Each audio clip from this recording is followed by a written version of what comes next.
What's up, everyone? Welcome to this day in Philly sports history for February 27th, 2024. I'm your host, Jim Montgomery. It is Tuesday, time for a little motivation / positivity. And this quote I've been thinking about for a while, and then just different things keep pushing it back. I believe I heard it first when I was reading Alex Toussaint's book. I believe. If not, it does sound like something Alex would say if you know him. But the quote is simple: be better, not bitter. And I think that applies to all aspects of life. I was kind of thinking about it at the gym today, and it's very easy to just be bitter about the people who are lifting more weights than you, can run faster, jump higher, whatever it could be. We're programmed almost. It's easier to just be bitter at that person because they're better than you. And instead, we need to reprogram and be like, no, let's just be better, be a better version of ourselves and get there.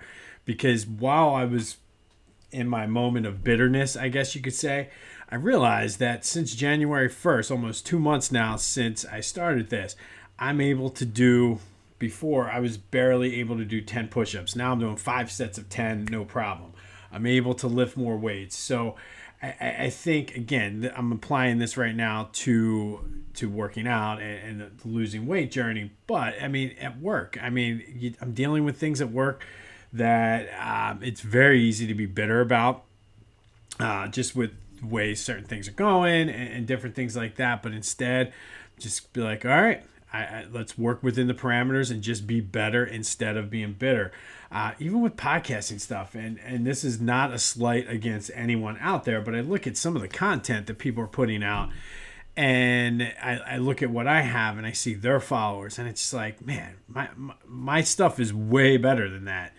But just I have to work to get better, and that goes with increasing listenership, expanding this, trying to get guests, things like that. And again, it's very easy to be bitter about that, but you got to turn that and use it as motivation to be better. And it's really been like I said, since I read that book late last year. And it's just been really sticking with me for a while. But I think more so than ever the past week or so, between my workout journey, between my actual day job, as well as podcasting stuff, it's just really pushed to the forefront and trying to take that bitterness and maybe bitter is not the right word, but I like it because it's a alliteration and a play on words. But just use it as a motivation and just remember that you got to be in charge of your own journey and just be better, and then you'll get there. Because truthfully, there's somebody out there looking at you that's bitter at you for what you're doing, whether it's somebody who is not as far along the weight loss journey or the working out journey that would love to be able to do the weight and the push-ups and things like that, or somebody who is just starting out on a podcast and is looking at me and is like, wow, my stuff's better than that. So just remember to use whatever to motivate yourself to be better, and just don't be bitter at the success of others or where other people are. And that is our Tuesday motivation / positivity. Be better, not bitter. I'm going to give the credit to Alex Toussaint, even though I don't know for sure if it's his or not. But hopefully that will help you get through your week. Just be better and use that and turn that motivation around to really make yourself better, and try to, if you're doing 5 sets of 10, try to do 5 sets of 15 or whatever you want to go to. So that is today's Tuesday motivation and positivity. All right, let's go to a recap of yesterday's question of the day. I asked you, who was the biggest rival villain in Philly sports history? And I gave you Sidney Crosby, Al Horford, Michael Irvin, and Chipper Jones were sort of my 4. 36% of you agreed that it's Sidney Crosby, and it's hard to make the argument that it's not. Irvin came in second with 29%. A couple write-in votes for Matthew Barnaby.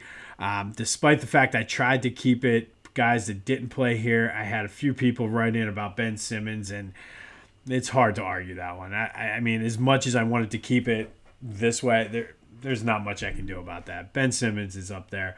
But Sidney Crosby is your all-time rival sports villain in Philly sports history.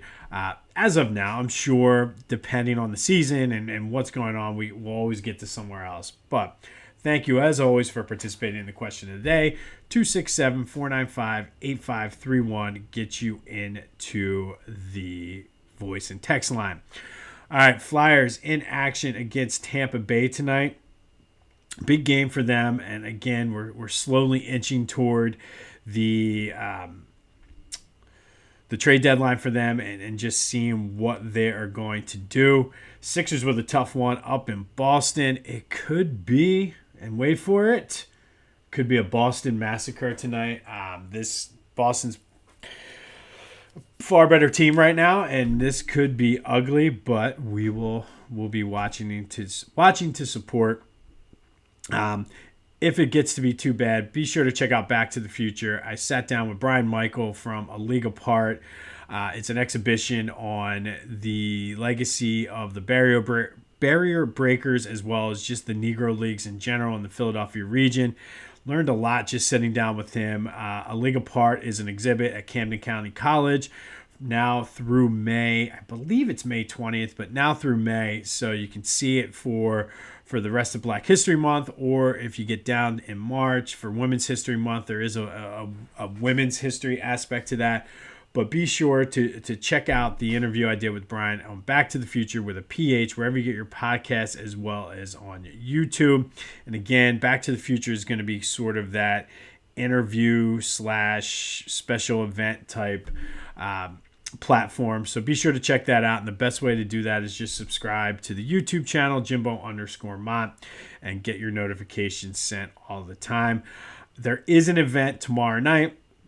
I'm going to, it's sort of like I guess they're calling it like a round table, but Milt Thompson's going to be there to speak. Some authors from books about some of the people that are represented in the exhibit are going to be able to be there to sit and talk. Very interesting, especially if you're very into like the history of Philly sports and just we mentioned it during the interview, and I don't want to necessarily spoil some of it, but a lot of these barrier breakers, as they call them in the exhibit, tend to interweave with, or they're interwoven, I guess, with the history of the city of Philadelphia, especially Octavius Catto, who really just, the Negro Leagues were just a small piece of what his legacy is. So check out the interview. aleagueapart.org is where you can find information about the exhibit, but the interview is on Back to the Future with a PH, wherever you get your podcasts. All right. Union are back in action tonight down in Chester against Saprissa. It is the second leg of their match against them for the CONCACAF's Champions Cup. All they need is a draw to move on to the round of 16. A win obviously would be nice, but since they beat them 3-2 last time, they have the aggregate goal differential. So all they need to do is a draw, and they will move on to the round of 16. The Philadelphia Sports Hall of Fame ballot is up, and while you don't have a chance as a fan to have a say in who does get in, they are excited to give you the chance to have your voice heard. Go to phillyhall.org/fansvoice and fill out your ballot. And if your ballot is the closest to the actual induction class, you'll win 2 VIP tickets to the ceremony in November. Deadline to fill out your brackets is March 8th. The information is in the description, the link, everything you need. But that's phillyhall.org/fansvoice. Get your voice heard and have a chance to win tickets, or 2 VIP tickets to the ceremony in November. All right, some Villanova Bubble Watch. And I do want to say that I had some people comment that how happy I would be if Villanova didn't make it. And I will say I've changed a little bit in my old age. I'll get more into that in a minute. But kind of rooting for them. Like, things have changed. But, of course, I still am the guy. Like, there's some deep-rooted hatred toward Villanova. I'm the guy that at the Philadelphia Sports Hall of Fame ceremony, the night he was being inducted, went up to Jay Wright and said, congrats. Even though I'm a Temple guy, congrats. I appreciate what you did. So just I'm trying to work through that on my own. But they're in action tonight against Georgetown. At this point, at least through the regular season and the first round or two of the Big East tournament, they're all must-win for Villanova. As of last night, they were still the next 4 out. So they very easily could get in if they made a nice little run through the Big East tournament. But they can't afford to slip up at all in the regular season. So it starts again tonight against Georgetown. Villanova trying to not have their bubble burst. And I did see that there's an outside chance that like the St. Joe's women as well as the Villanova women are battling for spots as well. But they're more of longer shots than what Villanova. Right now, Villanova is the best chance for a city team to get into the tournament. Temple obviously doesn't necessarily have Temple's women, I should say. They don't necessarily have a great shot. They'd have to win the American, but it's doable. Again, they're in first place. Big game coming up tomorrow against Tulsa. So we'll see what happens with that. Phillies continue their spring training trek. Whit Merrifield hit a home run last night and apparently played some good defense as they're looking to work some things out. Still a lot of buzz about them getting some help with the pitching staff. We'll see if anything happens. There's still some big names out there that could make a difference. So we'll see, but it's spring. I mean, I was just talking about it today. The fact that the weather's been warmer, going outside after school now. I've grilled twice in the past 2 days now, so it's starting to get there. And the Phillies being in spring training is a great sign of that. Last chance really to get your St. Patty's Day stuff from phillygoat.com. Time is running out to get that delivered to your home in time to wear out for St. Patty's Day.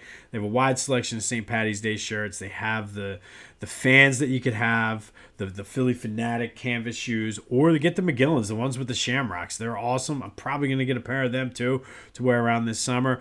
But go check out what Philly Goat has to offer. phillygoat.com. Use the promo code Jim Montgomery for 10% off of your order at checkout. That's phillygoat.com.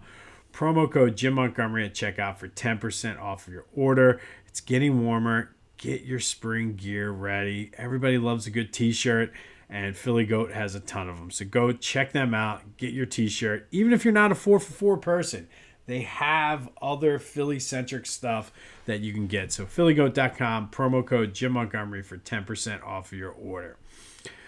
All right, so got a lot of good feedback yesterday about doing some Catholic League basketball. Ironically enough, we're going to stick with high school basketball today, and it's going to kind of be a Coatesville day, and I'll get more into that in a minute. But before we get into it, sticking with the recap or the state of Philly sports, as I like to call it at the beginning of each episode, if you haven't done so, look for the ending of the Catholic League championship game last night down at the Palestra between Archbishop Ryan and Roman Catholic. What a finish to a game. Ryan came down, hit a three with like 8 seconds left to give them the lead. Roman came right back down and hit a buzzer beater for the win and the Catholic League championship. But just an exciting 15 seconds of basketball there at the Palestra. Be sure to check that out, sticking with the Catholic League theme. All right, so I mentioned today is a Coatesville day. If you don't know, that's where I'm originally from. And Coatesville, I can honestly say, if you don't know much about it, I would say it's probably more...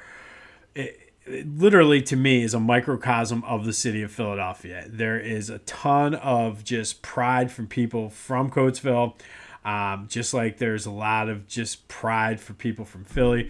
There's definitely an inferiority complex there where Philly, like the inferiority complex with New York, Boston, even DC, to a certain point.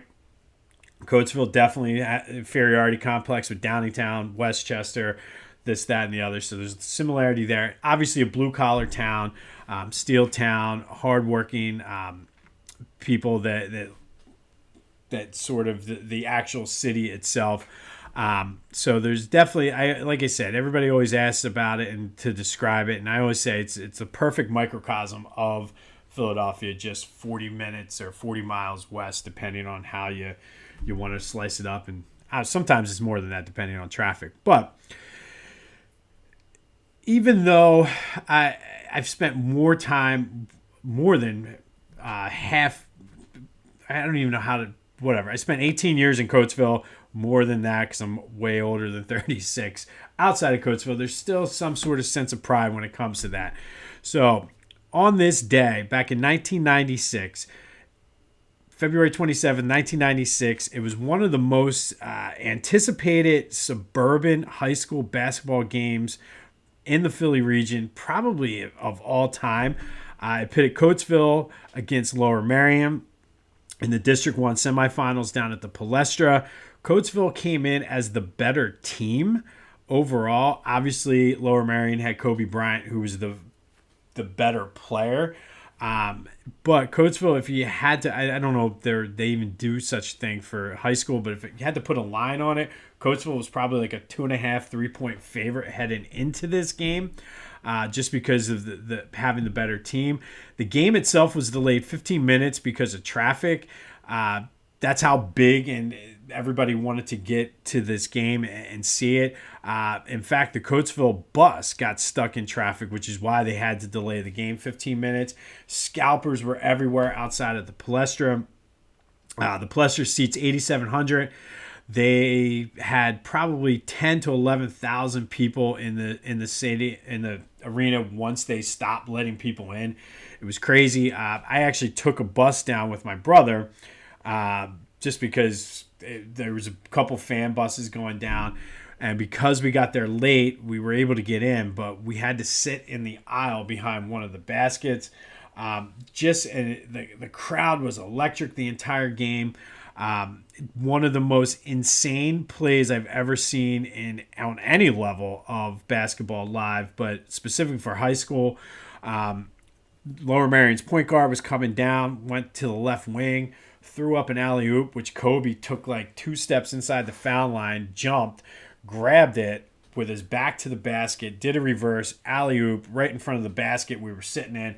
I've never seen anything like that in my entire life. Like I said, the crowd was electric. It just was back and forth. It was a close game, but Lower Merion did pull off the mini upset, I guess you could say, 70-65. To move on to the district finals against Chester, which this was the first game of a doubleheader, which was the marquee game because Chester ended up beating PW by like 20 that game. But Kobe ended up with 29 points, 13 rebounds, 3 assists. Rip Hamilton, Coatesville's own star, 16 points, 12 rebounds, 6 assists. They had a good rivalry throughout their high school careers. But my biggest takeaway from this game was 2 things, besides the dunk, is just that my friend Jake Royal, good friend of mine, played baseball and everything with him, was our sharpshooter 3-point shooter, and just was a little bit off that day. And I think had he been on, we would have been able to, I think Coatesville would have beaten Lower Merion. And John Henderson, a guy I went to even elementary school with, Bus, he kind of came in and shut down Kobe for parts of the game when Coatesville was trying to mount a comeback. And I know it's hard to say Kobe led all scorers with 29, but he was shut down. But to the point where the crowd, we had the crowd, like we were saying, Kobe scared a bus. Just an incredible, like I said, atmosphere for a game. Incredible game. It was Lower Merion beating Coatesville 70-65 in the District 1 semifinals for Quad A back then, down at the Palestra. Rip Hamilton versus Kobe Bryant. Not the only time they would face off against each other. But again, that was the first game of a doubleheader, and the second game just kind of was a dud. Sorry for all you PW people out there. It just was not meant to be. But on this day, 1996, Lower Merion, led by Kobe Bryant, beat Coatesville 70-65, who was led by Rip Hamilton. More on Rip in a minute. But I will say, and I mentioned my Nova, whatever irrational hate of Villanova as a Temple guy. This fueled and started my irrational hatred of Kobe Bryant. Never liked him. And again, now, Kobe didn't do himself any favors when he got to the NBA, endearing himself to the Philly fans at all. But just because of this game and then him beating the Sixers in the final, just had this. I did not like Kobe, respected him, but just did not like him. And it really wasn't until after he retired, and unfortunately now that he's passed away, I really started respecting and actually liked what he was doing. And truthfully, this game coming in as a showdown with Rip Hamilton was really probably the first glimpse we've had of Mamba mentality, because Coatesville had a better team, and Kobe just took over the game and wasn't going to lose. Lower Merion did end up winning the state championship that year. Unfortunately, this loss sent Coatesville into a spiral. They ended up losing to PW in the third place game for District 1, and then got upset in the first round of the state playoffs. But they would win their state title a few years later. All right, sticking with the Coatesville theme, today's Philly Sports Black History Spotlight, we're going to take a look at Rip Hamilton. As I mentioned, he's a Coatesville neighbor, Coatesville native. He was not my neighbor. He was a native of Coatesville. Loved watching him play, obviously, in high school. I remember when we were younger, playing with him up at the Y, like pickup games on a Friday, Saturday night, until he was on the varsity team. Then he would go up there and work out. One thing I will say about Rip is he always represented Coatesville. Even when he was at UConn, he would say, "Oh, I'm from Coatesville," which is outside of Philly. When he's in the NBA, always rep Coatesville. So very, like I said, there's a ton of pride of people from Coatesville, and Rip is the perfect example of that. His number 32 is retired at Coatesville. He was a McDonald's All-American, a parade second team All-American. Went to UConn, as I mentioned, and his freshman year, I specifically remember this game. It was a CBS game, and UConn was taking on Kansas, who was number 1 at the time, and there was an injury. Somehow there was an injury on UConn. I'm probably missing some of the story, but Rip had to play point guard that game, and it was sort of like his coming out party. He had 20-some points, almost double-digit assist, and really knew that at that point he was going to be a big-time player in college basketball. Went on to be a 2-time Big East first-team player, 2-time Big East Player of the Year, second-team All-American in 1998, All-American in 1999.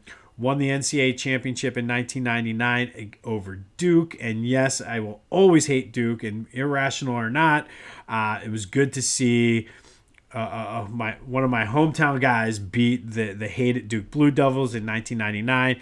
He was the most outstanding player of the Final Four that year. Almost didn't get to the Final Four, though. Had that amazing buzzer beater against Washington in the Sweet 16 round, where he missed a shot. I think Jake Voskuhl missed a shot. Khalid El-Amin missed a shot. Rip got the rebound again and hit the fadeaway, falling back. But they did win it in 1999. His number 32 was just retired by UConn this past weekend. Which I never realized, and I should have, but he was the first player to lead UConn to their first national championship. So even with all the great players UConn had, nobody else had ever led them to a national championship until Rip got there. His number 32 joins Ray Allen's number 34 is the only 2 numbers retired by UConn. Go on into the NBA. Number 7 overall pick in 1999 by the Wizards. Played with Michael Jordan at the end of his career. Not a bad guy to get some advice from as a rookie. He was a 3-time NBA All-Star, won the championship in 2004 with another Philly connection with Larry Brown, was the coach of that team, and a guy we talked about the other day, Rasheed Wallace, was on that team. His number 32 is also retired by the Pistons. He's probably known for wearing the mask. Was great moving without the ball. pretty durable throughout his career. He's in the Philadelphia Sports Hall of Fame, the Michigan Sports Hall of Fame, the College Basketball Hall of Fame, the Chester County Hall of Fame, and probably will be at some point in the Naismith Hall of Fame based on just the combination of his college and pro career.